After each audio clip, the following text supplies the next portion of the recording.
Rien que la vérité. Et l'émission qui vivifie et sauve vos âmes pour Dieu. Suivez désormais votre émission Rien que la vérité avec votre servante, l'évangéliste Virginie Seonou, tous les mercredis de 22h à 22h30 sur la RTDS. Bienvenue donc à ce rendez-vous de rencontre exceptionnelle avec le Seigneur Jésus-Christ.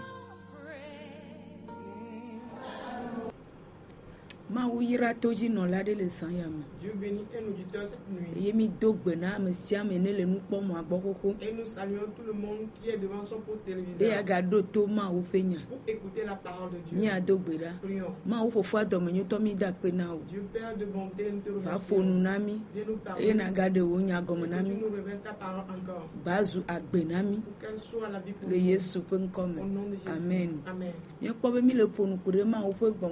Nous parlons concernant l'Esprit de Dieu avec ses œuvres. Tel qu'on nous a fait la promesse que cet Esprit va opérer avec nous dans les derniers temps. Nous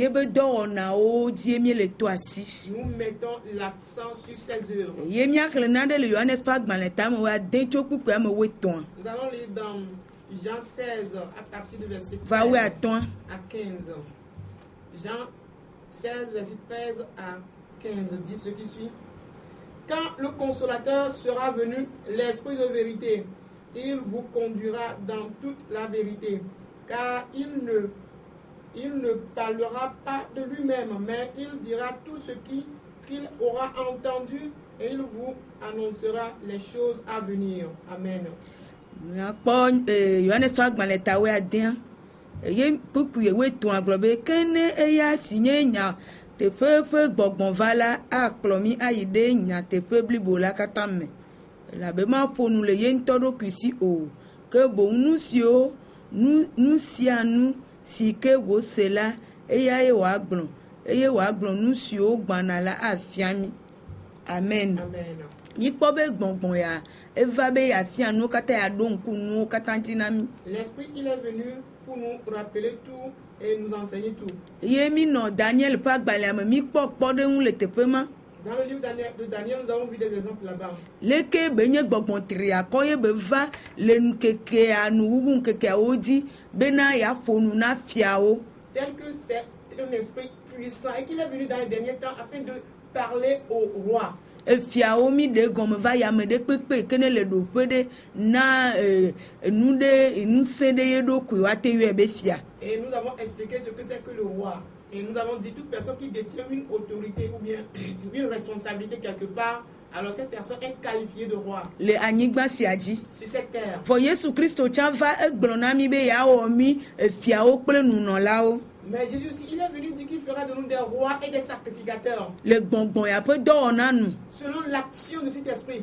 Eye mi ebenane ya vanye nyatefe gbogbo akplomi de nyatefe blibome. On dit qu'il est esprit de vérité. Lorsqu'il sera là, il va nous enseigner dans toute la vérité, nous diriger vers toute la vérité. Ye nyatefe blibo abede omi to asiva mi agba to asi de o le san ya me. Toute la vérité concerne les choses sur lesquelles nous avons mis déjà l'accent et nous allons mettre l'accent sur d'autres choses cette nuit. Ye be do ona o. Ses œuvres. Gbogbo ape do ona o. L'œuvre de l'esprit. Nyatefe blibo e me be ja akplomi ya. Toute la vérité dans laquelle il va nous diriger. Nous keye be sia ye ba gbon. On dit il va dire ce qu'il a entendu. Ma fonu le ye ntodo kwisi Il o. ne parlera pas de lui-même. Ye nyatefe mi akpo be ma o fe gbongbon mi gbon va iko ko be na evane do to khia de pe wowo. Et nous avons déjà dit que l'Esprit de Dieu est venu pour accomplir une œuvre bien précise. Yenti mateva fonu kude do kwintio. C'est pour cela qu'il ne pourra pas parler de lui-même. Vane mi akpo gbongbon yo be do ona o die aloye di omi le kandwa o yo fona nu kuna do kwinti. Mais les puissants auxquels nous nous fions aujourd'hui, ces esprits parlent d'elles-mêmes plutôt.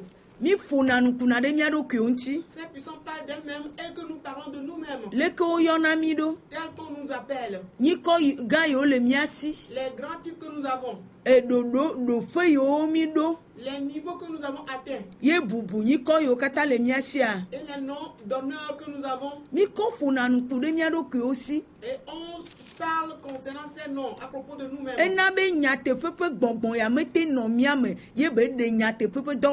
ce qui empêche l'esprit de vérité de demeurer en nous pour révéler les œuvres de vérité. Et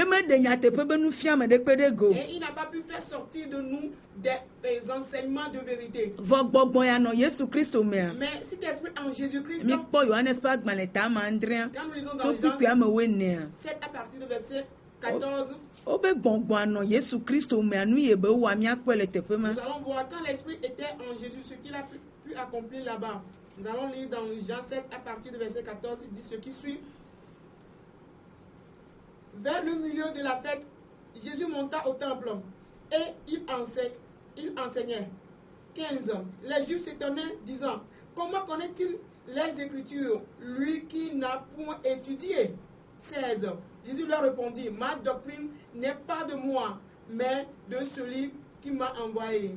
Si quelqu'un veut faire sa volonté, il connaîtra si ma doctrine plutôt est de Dieu ou si je parle de mon chef. 18. Celui qui parle de son chef cherche sa propre gloire, mais celui qui cherche la gloire de celui qui l'a envoyé, celui-là est vrai, et il n'y a point d'injustice en lui. Amen. Amen. Que esinke kenyela pe afanu yila Yesu yide ma ufela me. Eye ofianu eya unti yudato ti ya gbonbena aleke wo amesia nya agbale esi me sronu po o ma han tete Yesu do una wo eye wo gbonbena nyenu fiafia la menye tonye o ke bon amesi dom dala toye ne ame ade le jijimbe ya wo epe lonlonu la eya la jesi le nu fiafia la unti menye ma wu me ocho alo nyento le nu pomu le do kunye unti o amesi le nu pomu le yento do kunti la dia yento fe kafukafu kem amesi dom dala fe kafukafu dim la eya yenye nyatepeto eye nu majo mele eya mame o. Amen. Amen. Nous allons voir que l'esprit parlera de lui-même. Il va parler de sorte concernant celui qui l'a envoyé. Et l'esprit ne va pas s'élever lui-même.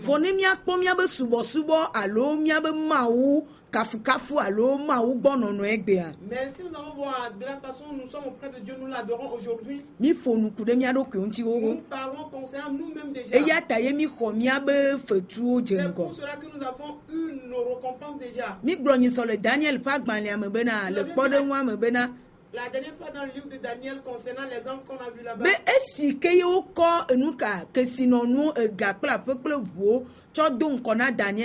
Daniel nyabe do la jena fetu va me glombe wa ko fetu je nkona do ta Daniel mo kona de pe le fiation. Concernant Daniel, quand on voudrait donner à lui des richesses comparées à des voitures, de maisons, de terrain aujourd'hui, Daniel, sachant que ce n'est pas ce qu'il faut premièrement, quand le roi lui a proposé ces dons, il n'a pas accepté. Ochovi esron be nyao mondi ble gakpokpo be nyao sonna Daniel vogbongbon ene tria kosi ntimi le ponukudwa ye menye be nu monti be vado wa egbon be na awo edowola ewona dokafi kona fetu. Et quand on a proposé à Daniel des enfants, de conjoints, aller à l'étranger, quand on a proposé tous ces biens à Daniel, sachant que lui, Daniel, quand il sait qu'il faut que le travailleur accomplisse d'abord l'œuvre qui lui est confiée, avant que le salaire qui lui revient lui sera donné, Daniel n'a pas accepté ça, mais il a dit il faut qu'il accomplisse d'abord la volonté de son Dieu avant qu'il n'ait quoi que ce soit. Qu'est-ce que l'Esprit de Dieu veut nous expliquer là-bas?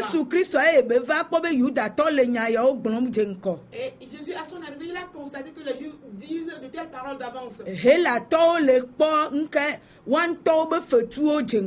Grecs cherchent d'abord leur gain. Et ils récompensent l'un et l'autre.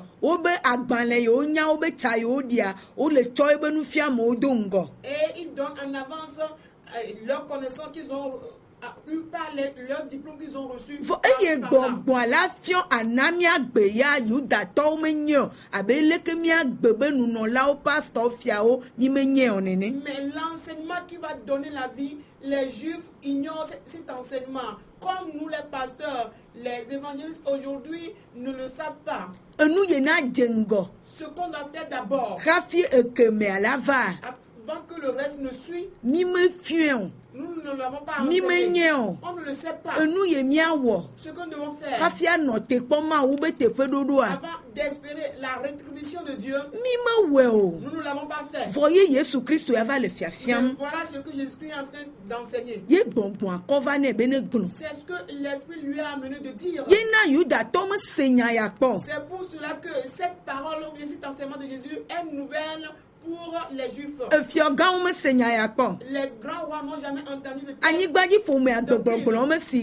Toute l'humanité n'a jamais entendu cette doctrine. Et les grands docteurs n'ont jamais entendu de telles paroles. Les grands savants n'ont jamais entendu de telles paroles.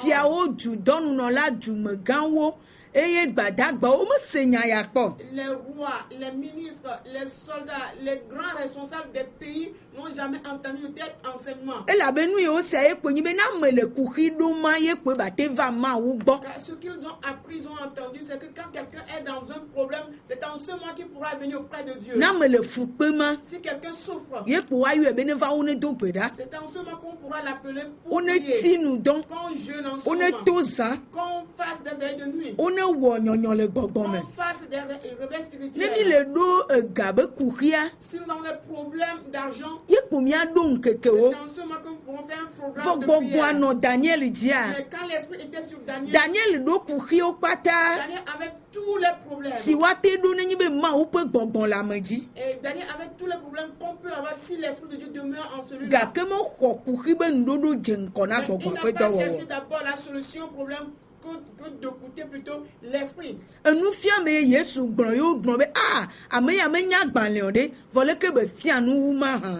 quand Jésus a donné son enseignement, les gens étaient surpris par cet enseignement. Ils ont dit, mais celui-ci n'a pas étudié, mais comment est-ce qu'il a pu enseigner de la sorte? Aujourd'hui, nous nous basons sur ce que nous avons appris. Et l'éducation qu'on a reçue. Nous mémorisons les versets.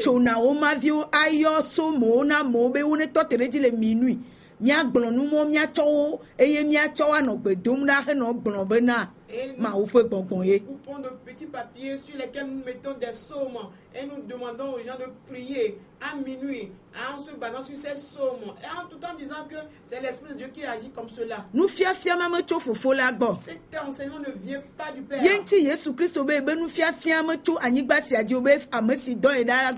C'est pour cela juste que Jésus-Christ a dit que son enseignement ne vient pas de la terre mais de celui qui l'a envoyé. Ce que enseigne les terrestres, cela ne donne pas la vie.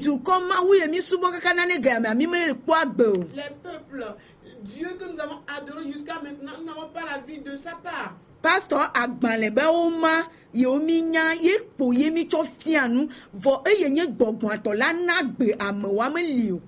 Pasteur, nous devons savoir que les enseignements que nous donnons viennent des connaissances que nous avons acquises dans nos formations. Mais cet enseignement qui va venir, qui va émaner de l'esprit, nous ne l'avons pas jusqu'à maintenant.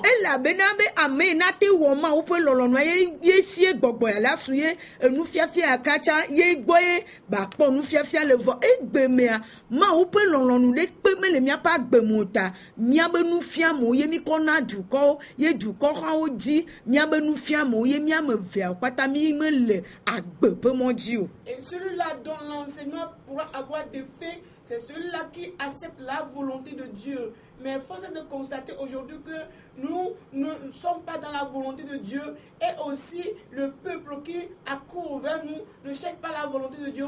Et donc ensemble, on est dans ce statu quo et on ne comprenons plus ce qui est la volonté de Dieu. Jésus dit qu'il ne parle pas de son chef.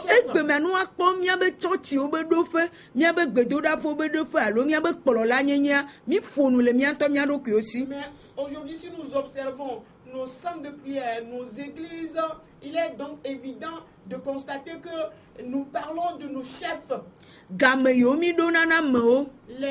Tant que nous donnons aux gens, les jeûnes et prières que nous ordonnons aux gens, cela ne vient pas de l'esprit. Car l'esprit n'est pas venu pour que quelqu'un qui est dans le besoin d'avoir un enfant, qu'il jeûne, qu'il fait des bénéfices, qu'on lui prenne de l'argent et prie en sa faveur. Non. L'esprit n'est pas venu pour cela. L'esprit est venu pour nous enseigner le chemin de la vie. Les choses qui vont venir au cours du temps. Quelles sont les choses qui vont venir au cours du temps? Par exemple, c'est la venue ou bien le retour de Jésus que l'esprit veut nous expliquer.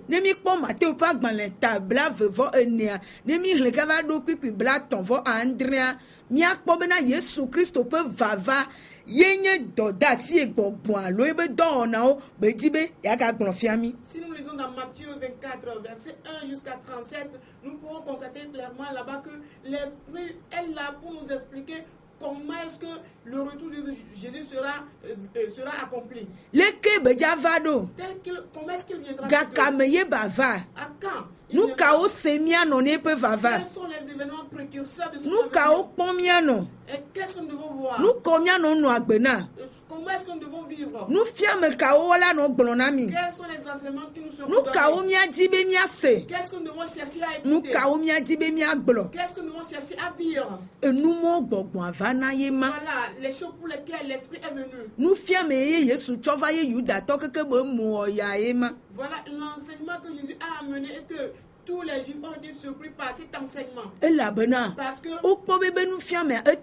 ils ont constaté que son enseignement est différent de ce que eux donnent. Eux, ils parlent de ce que va nourrir la chair et le corps, mais que l'âme va se retrouver dans la perdition.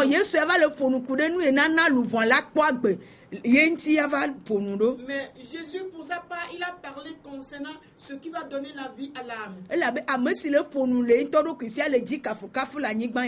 Car celui qui parle de son chef cherche la gloire de la terre.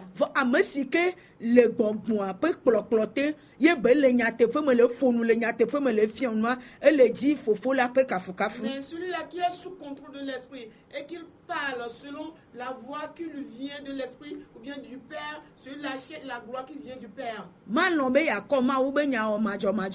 Et cette personne ne va jamais accepter faire de la parole de Dieu de l'injustice. Non. Il ne peut pas s'amuser ou bien faire de la parole de Dieu un sujet d'amusement. Non. Il ne peut pas faire de la parole de Dieu un sujet d'avoir de l'argent. Parce que car il est dit que quiconque vient auprès de Dieu, qu'il sache que Dieu existe. L'esprit va enseigner à la personne qu'il sache que Dieu existe. À travers la conduite à mener, à travers le comportement, à travers sa nature, par ses comportements. C'est à travers cela qu'on saura que Dieu existe. C'est en cela qu'on saura que Jésus reviendra.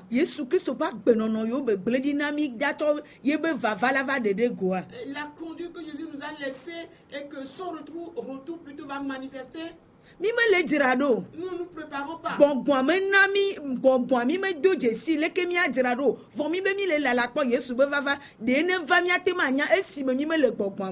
Nous ne sommes pas sous contrôle de l'esprit, donc nous ne savons pas comment nous préparer pour son retour. Étant donné qu'on n'est pas dans l'esprit, comment est-ce que nous saurons que son retour est proche ou pas? N'est-ce pas que son retour est pareil au temps de Noé? Le temps du déluge. Et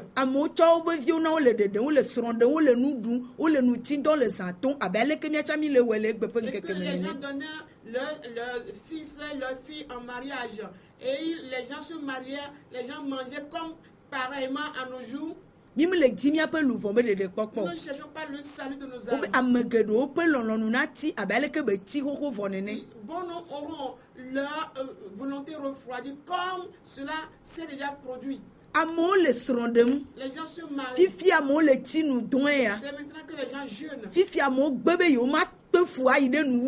maintenant que les gens refusent de souffrir jusqu'à la fin. C'est maintenant que les gens ont reculé. Et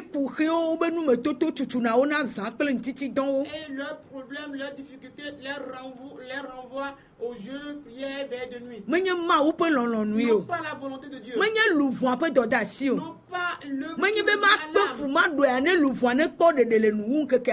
non pas que je souffre qu'à la fin des temps que mon âme soit sauvée. Et des paroles d'inondation. Des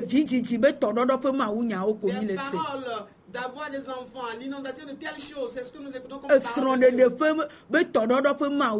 Nous n'écoutons que des paroles qui induisent à se marier. Voilà les inondations. Aller à l'étranger, voilà les inondations, des paroles de Dieu que nous écoutons. Et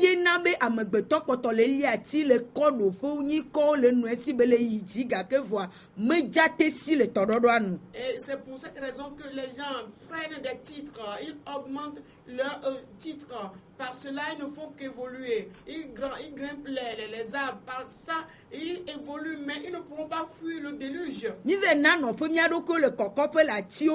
Le gao chuchume le nyiko gao yoyome for les zeme makado dino bena to adoka kavalili ameyole atimom e defion bena amedekpe matesi le ma ope nyanu. Et on a grimpé les arbres. C'est comparable au fait qu'on s'est donné des grands titres. On a bâti de grands temples, des temples en étage.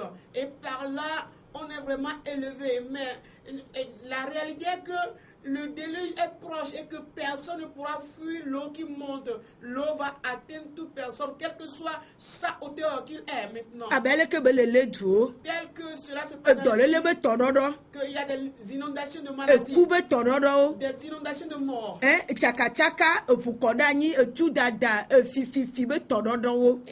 il y a des troubles, des inondations de troubles, des fusillades, des morts.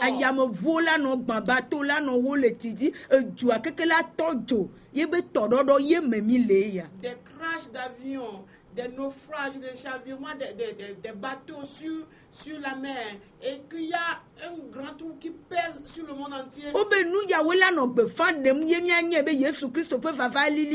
dit c'est ces choses que nous devons écouter, ces événements qui vont prouver que la venue de Jésus-Christ, bien l'avènement de Jésus-Christ est proche.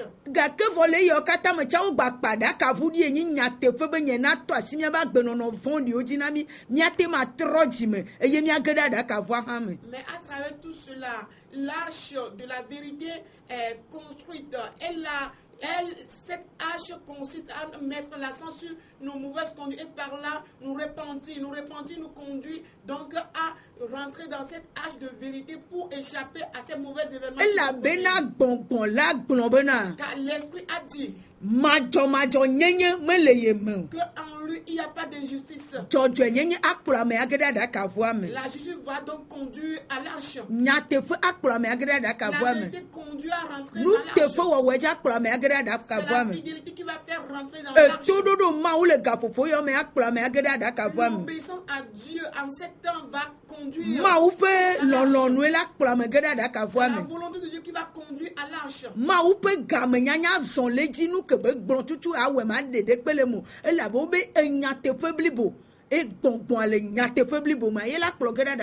C'est connaître la vérité de Dieu et obéir à cette vérité, à cette volonté de façon complète, de façon parfaite. C'est ce qui va conduire à entrer dans l'arche. C'est l'humilité qui va faire rentrer. Ce n'est plus les jeûnes prières ni les veilles de nuit qui pourront nous aider à rentrer dans l'arche. Non. C'est la décision, le choix de la vérité qui va nous faire rentrer dans l'arche. C'est le chemin qui va nous mener vers l'arche. C'est la vie qui va nous faire rentrer dans l'arche.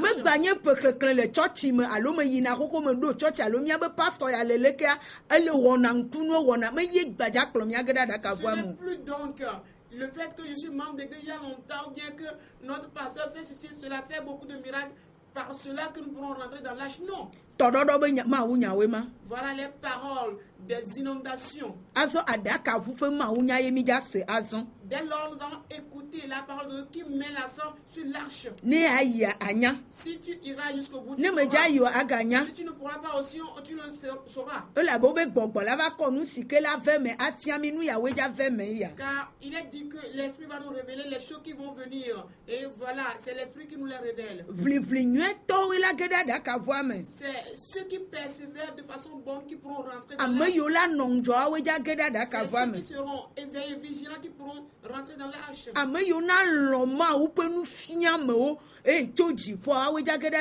C'est ces gens qui vont accepter, aimer les enseignements de Dieu venant d'en haut. C'est ces gens-là qui pourront rentrer dans l'arche. Non pas les anciens enseignements. Les enseignements du commencement. Il est dit que les éléments du commencement seront dissous dans le feu. Les comportements de l'enfant seront jetés au feu. Mais ceux qui vont agir avec violence, c'est ces gens qui pourront rentrer dans l'arche. Ceux qui vont dire la vérité. Ceux qui vont vivre dans la vérité. Quand le soleil brille, ils vont dire que c'est le soleil qui brille. Si c'est la pluie qui tombe, ils diront que c'est la pluie. Devant les rois, ils diront la vérité. Si les grands responsables du pays, ils diront la vérité. Les chefs d'État, ils diront la vérité. Devant les grands pays, ils diront la vérité. Afin que les hommes soient sauvés en 7 jours, c'est ces gens qui rentreront dans l'arche. Les signes des derniers temps se révèlent déjà à nous. L'esprit ne pourra pas arrêter ses œuvres. Mais la seule chose que nous connaissons est que à toi maintenant de choisir d'écouter les paroles de l'arche. Ne cherche plus la parole du déluge, non. Nous avons mis au monde des enfants. On s'est marié pour la cause du déluge. Et on a mis en place des déluges. Le sang de prière. Tel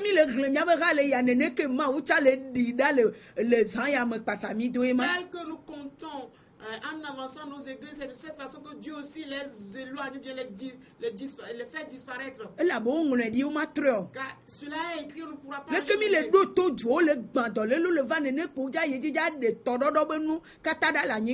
Tel que nous attendons les pays qui s'écroulent et que des mauvais événements se produisent, c'est de cette façon que Dieu va continuer pas à enlever les choses qui sont liées au déluge. Ceux qui vont choisir la vérité, ce sera l'arche dans laquelle ils seront, c'est ces gens qui auront le salut. Non pas juste avoir la Bible en main, la lire sans pouvoir vivre selon elle. Non. Et mémoriser la parole de Dieu dans la tête sans vivre selon elle, non. En parler sans vivre selon elle, il n'y a plus question de cela. Maoune irami les ayame. Iko sebena amesia me que c'est mon benya. Et là devenu la soeur dorme. Mia yedi mia de son fille que église de la main puissante de Dieu les lomé. Mia église de la main puissante de Dieu les nouveau quartier les bepotabe cimetière gambeng bedome. Amesia me que vado nouveau quartier à la tempo église de la main puissante de Dieu que ma adoire beaucoup maoune irami. Dieu Père, te remercions. Car c'est toi la puissance. Tu nous as encore parlé comme des âmes. Tu nous cherches la vie. Tu ne connais pas l'homme. Mais tu connais les âmes. Toute âme qui t'a écouté et qu'elle a cru en ta parole cette nuit, que cette vie soit son partage afin qu'il fasse un choix pour rentrer dans l'âge de l'or et qu'il renonce aux enseignements ou aux paroles de Dieu liées au déluge. Père, te remercions au nom de Jésus-Christ. Amen. Amen. C'était votre émission Rien que la vérité, présentée par l'Église La Main Puissante de Dieu avec votre servante, l'évangéliste Sewono Virginie. Retrouvez ces enseignements sur le site web www.eglisempd.org. Téléphone 90 95 11 94 98 22 53 21. C'est vous les bénis de Dieu. À la prochaine.